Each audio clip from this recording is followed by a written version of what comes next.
Há algo que nos alcança, aprisiona e contra o qual temos que encontrar um lugar seguro. Estou a falar do medo.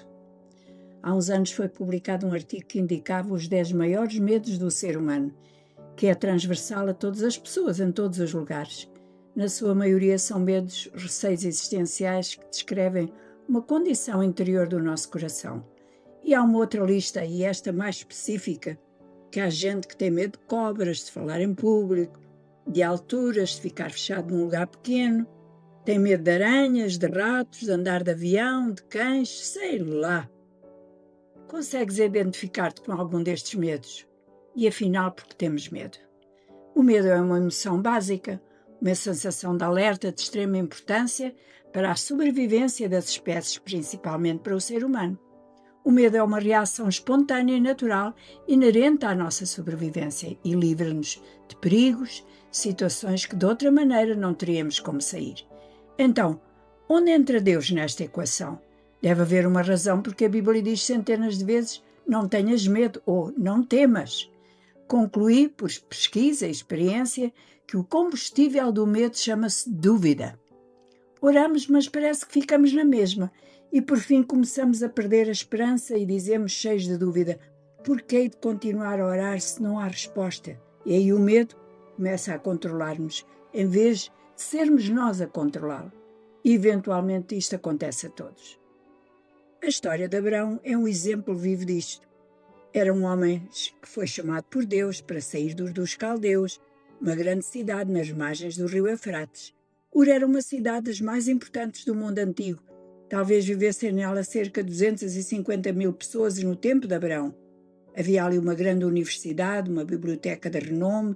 A cidade ainda era conhecida como o centro das ciências matemáticas, astronomia e ainda do comércio internacional. Quando Deus chama Abraão para sair de Ur, onde tinha tudo, conforto, riqueza, prestígio, ele tinha cerca de 75 anos, que naquele tempo era considerada uma idade média. Ele e a sua mulher Sara não tinham filhos. E Deus diz: ora, sai da tua terra, Abraão, da tua parentela, da casa do teu pai, para a terra que eu te mostrarei. E farei a tua semente como o pó da terra, de maneira que se alguém conseguir contar o pó da terra, também a tua semente será contada. Passam 10 anos sobre esta promessa. O homem tem agora 85 anos e não há sinal de filhos. Só quem já passou por esta experiência de querer muito um filho e não poder tê-lo, poderá entender melhor a tristeza, a dúvida e o medo de Abraão.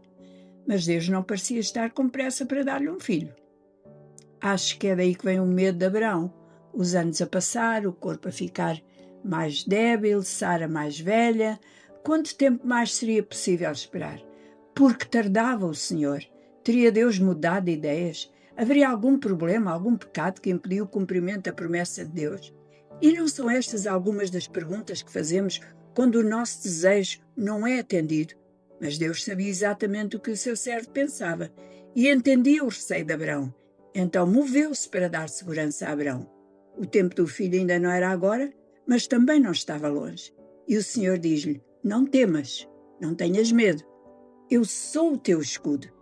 Deus não diz que vai dar um escudo, mas que vai ser um escudo.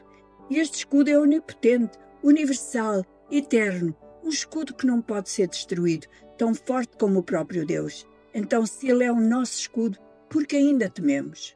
Nada pode tocar a nossa vida sem a permissão de Deus. Nem cancro, nem vírus, nem falência, nem roubo, nem qualquer deficiência física, nem perda de trabalho, nem guerra, nem a morte de um filho, nem nenhum dos milhares de aflições que podem chegar à vida dos filhos de Deus. Tudo o que vier a tocar as nossas vidas já passou pelas suas mãos de amor. Isso não significa que não choremos ou não soframos. Mas olha o que a palavra diz: para que não vos entristeçais como aqueles que não têm esperança. O nosso sofrimento é diferente por causa da nossa esperança em Deus. E sabemos que Deus nos ama, que tem um plano de bem para a nossa vida. Por que será então que leva tanto tempo a responder à nossa oração, a deixar-nos presos do medo, de uma necessidade não respondida? E da experiência de Abraão aprendemos que se Deus tivesse dado um filho a Abraão aos 75 anos, a sua fé teria ficado no superficial. Deus está ainda a temperar o nosso interior com força, resistência e coragem. Ele esperou não 25 dias, nem 25 semanas, nem 25 meses, mas 25 anos. E por fim, não olhou para o seu corpo já amortecido, nem para o amortecimento do ventre de Sara, mas creu contra a esperança natural e por isso deu glória a Deus. A resposta de Deus ao medo não é um argumento, nem uma fórmula, nem é a resposta a uma oração tampouco. É uma pessoa. Não temas, eu sou o teu escudo. Deus é a resposta final para qualquer medo do coração do homem. Deus é tudo o que precisamos neste tempo, amanhã, todos os dias, onde quer que estejamos. Ele é o Deus todo suficiente para vir ao encontro dos nossos temores e receios. Quando a dúvida nas suas promessas e o medo do que te rodeia te assaltarem, lembra-te que Ele é o teu escudo. Gostaria de terminar esta reflexão com o verso 3 do Salmo 56. No dia em que eu temer, hei de confiar em ti.